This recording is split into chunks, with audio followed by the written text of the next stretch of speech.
আমাকে পাঠিয়েছে, তাই আমি এসে ও সাইজ করে দেবো। জেরে বলতে পারেননি? আল্লাহ ওয়াদা করেছিলেন না? কি বলেছিলেন? ফালিয়াবুদু রাব্বা হাযাল বাইত আল্লাযী আত'আমাহুম মিন জু ওয়া আমানাহুম মিন খাউফ। আমি তোর খাওয়াবো, তোর কোনো ভয় থাকবে না।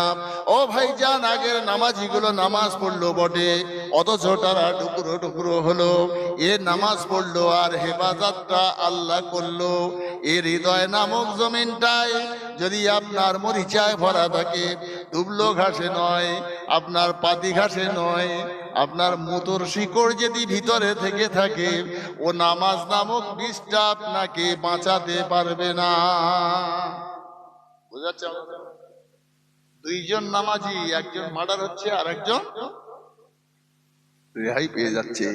কে হেফাজত করছেন? আল্লাহ। এ তো নবী সাহাবীর কথা।